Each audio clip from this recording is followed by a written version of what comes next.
Come have a seat in the Skald circle, and hear the tale of Donkey Cabbages, as told by Casimir. Before we begin our tale, we'd like to remind you that we release new stories for free weekly on Wednesdays on our website. Apple Podcasts, Google Play Music, Spotify, Podbean, and more. Visit www.thescaldcircle.com for more information. Now then, let's begin the tale of Donkey Cabbages. There was once a young huntsman who went into the forest to lie in wait. He had had a fresh and joyous heart, and as he was going thither whistling upon a leaf, an ugly old crone came up, who spoke to him and said, "Good day, dear huntsman, truly you are merry and contented. But I am suffering from hunger and thirst. Do give an alms." The huntsman had compassion on the poor old creature, and felt in his pocket, and gave her what he could afford. He was then about to go further, but the old woman stopped him and said, "Listen, dear huntsman, do what I tell you, and I will make you a present in return for your kindness. Go on your way now, but in a little while you will come upon a tree, whereon 9 birds are sitting, which have a cloak in their claws, and are plucking at it. Take your gun and shoot into the midst of them, and they will let the cloak fall down to you. But one of the birds will be hurt and will drop down dead. Carry away the cloak. It is a wishing cloak. When you throw it over your shoulders, you only have to wish to be in a certain place, and you will be there in the twinkling of an eye. Take out the heart of the dead bird and swallow it whole, and every morning early when you get up, you will find a gold piece up under your pillow." The huntsman thanked the wise woman, and thought to himself, "Those are fine things that she has promised me, if all but does come true." And verily, when he walked about 100 paces, he heard in the branches above him such a screaming and twittering that he looked up and saw there a crowd of birds who were tearing a piece of cloth about with their beaks and claws, and tugging and fighting as if each wanted to have it all to himself. "Well," said the huntsman, "this is wonderful. It has really come to pass just as the old wife had foretold." He took the gun from his shoulder, aimed, and fired right into the midst of them, so the feathers flew about. The birds instantly took to flight with loud outcries, but one dropped down dead, and the cloak fell at the same time. Then the huntsman did as the old woman had directed him, cut open the bird, sought the heart, and swallowed it down, and took the cloak home with him. The next morning when he awoke, the promise occurred to him, and he wished to see if it had also been fulfilled. When he lifted up the pillow, the gold piece shone in his eyes, and the next day he found another, and so it went on every time he got up. He gathered together a heap of gold, but at last he thought, "Of what use is all my gold if I am to stay home? I will go forth and see the world." He then took leave of his parents, buckled on his huntsman's pouch and gun, and went out into the world. It came to pass that one day he travelled through a dense forest, and when he came to the end of it, in a plain before him stood a fine castle. An old woman was standing with a wonderfully beautiful maiden, looking out of one of the windows. The old woman, however, was a witch, and said to the maiden, "There comes one out of the forest who has a wonderful treasure in his body. We must filch it from him, my dear daughter. It is more suitable for us than to him. He has a bird heart about him, by means of which a gold piece lies every morning under his pillow." She told her what she has to do to get it, and what part she has to play, and threatened her, and said with angry eyes, "And if you do not attend to what I say, it will be worse for you." Now when the huntsman came nearer, he descried the maiden, and said to himself, "I have travelled about for such a long time. I will take a rest for once, and enter that beautiful castle. I certainly have enough money." Nevertheless, the real reason was that he'd caught sight of a pretty girl. He entered the house and was well received and courteously entertained. Before long, he was so much in love with the young witch that he no longer thought of anything else, and only saw things as she saw them, and did what she desired.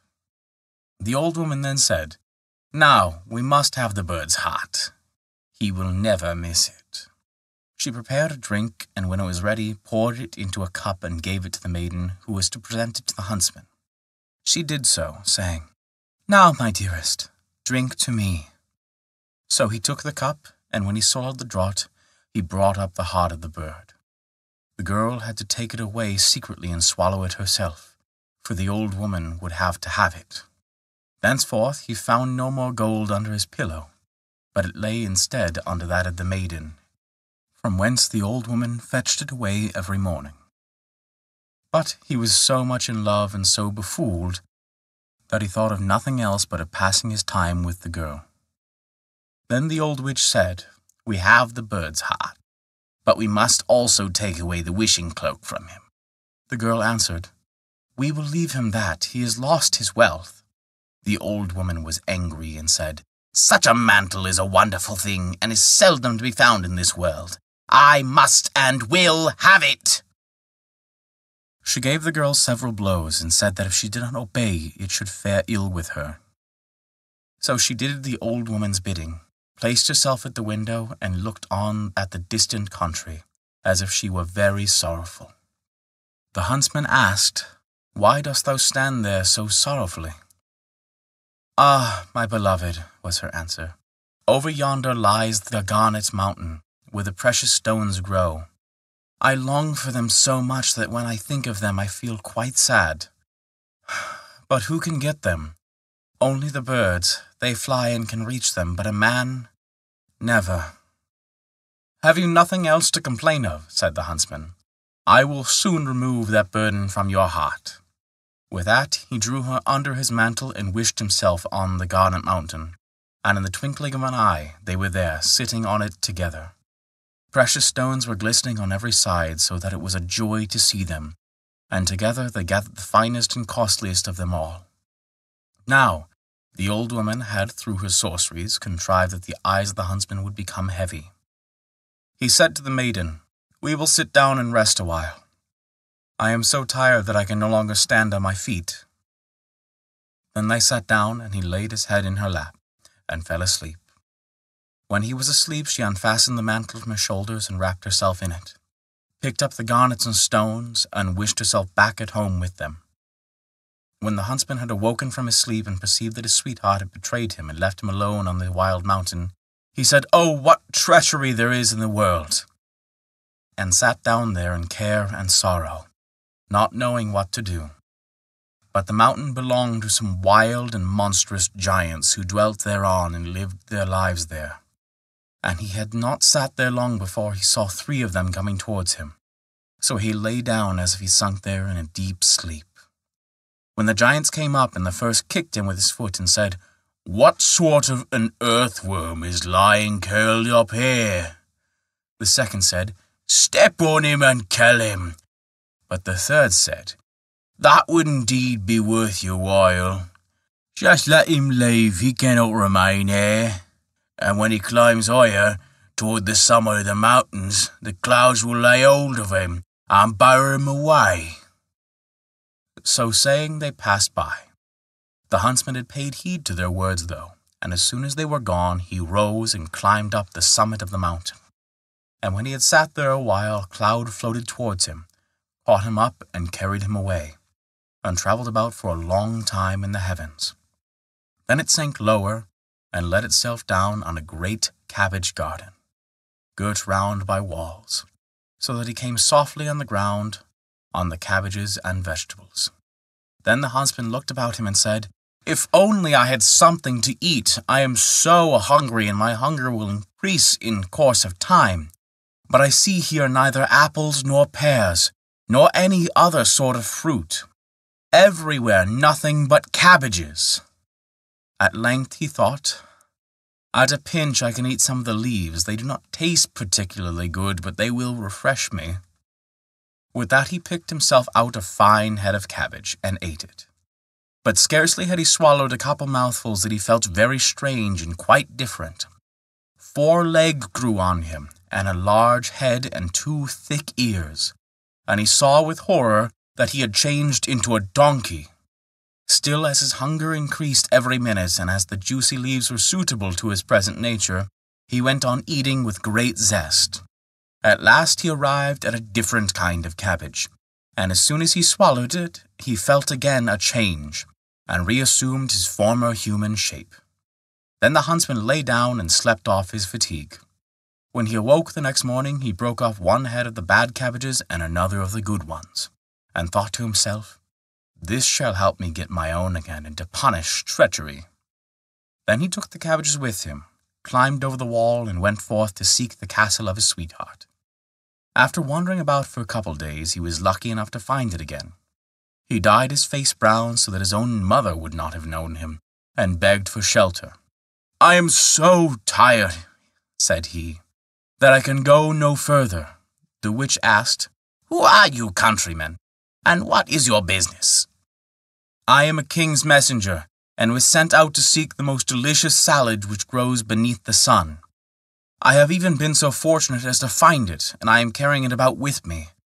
But the heat of the sun is so intense that the delicate cabbage threatens to wither, and I do not know if I can carry it any further." When the old woman heard of the exquisite salad, she was greedy and said, "Dear countryman, let me just taste this wonderful salad." "Why not?" answered he. "I have brought 2 heads with me and will give you one of them." And he opened his pouch and handed her the bad cabbage. The witch suspected nothing amiss, and her mouth watered so for this new dish that she went herself into the kitchen and dressed it. When it was prepared, she could not wait until it was set on the table, but took a couple of leaves at once and put them in her mouth. But hardly had she swallowed them that she was deprived of her human shape, and she ran out into the courtyard in the form of a donkey. Presently the maidservant entered the kitchen and saw the salad standing there, ready prepared, and was about to carry it out, but on the way, according to habit, she was seized by the desire to taste. She ate a couple of leaves, and instantly the magic power showed itself. She, likewise, became a donkey and ran out to the old woman, and the dish of salad fell to the ground. Meantime, the messenger sat beside the beautiful girl, and no one came with the salad, and she was also longing for it. She said, "I don't know what has become of the salad." The huntsman thought the salad must have already taken its effect, and said, "I will go to the kitchen and inquire about it." And he went down and he saw the 2 donkeys running about in the courtyard. The salad was, however, lying on the ground. "All right, the 2 have taken their portion." He picked up the other leaves, laid them on the dish, and carried them to the maiden. "I bring you the delicate food myself," said he, "in order that you may not have to wait longer." Then she ate it, and like the others, immediately was deprived of her human form, and ran out in the courtyard in the shape of a donkey. After the huntsman had washed his face so that transformed ones could recognize him, he went down to the courtyard and said, "Now you shall receive the wages of your treachery," and bound them together, all 3 with one rope, and drove them along till he came to a mill. He knocked at the window, and the miller put his head out and asked what he wanted. "I have 3 unmanageable beasts," answered he, "which I don't want to keep any longer. Will you take them in and give them food and stable room, and manage them as I tell you? And then I will pay you what you ask." The miller said, "Why not? But how am I to manage them?" The huntsman then said he was to give 3 beatings and 1 meal daily to the old donkey. That was the witch. 1 beating and 3 meals to the younger one, which was the servant girl, and to the youngest, which was the maiden, no beatings and 3 meals, for he could not bring himself to have the maiden beaten. After that he went back into the castle and found therein everything he needed. After a couple of days the miller came and said he must inform him that the old donkey, which had received 3 beatings and only 1 meal daily, was dead. 2 others, he continued, are certainly not dead, and are fed 3 times daily, but they are so sad they cannot last much longer. The huntsman was moved to pity, put his anger away, and told the miller to drive them back again to him. And when they came, he gave them some of the good salad, so that they became human again. The beautiful girl fell on her knees before him and said, "Ah, my beloved, forgive me for the evil I have done to you. My mother drove me to it. It was done against my will, for I love you dearly. Your wishing cloak hangs in a cupboard, and as for the bird's heart, I will take a vomiting potion." But he thought otherwise and said, "Keep it. It is all the same, for I will take you as my true wife." So the wedding was celebrated, and they lived happily together until their death. And that is the tale of Donkey Cabbages. Thank you for listening to our story. If you enjoyed it, please take a look at our Patreon page and learn how you can earn great rewards while also supporting us. A special thank you to Kat for their support this month. It means the world to us. Remember, we release new tales for free weekly on Wednesdays. Find out where you can hear them on our website at www.theskaldscircle.com. Once again, thank you for listening to our story.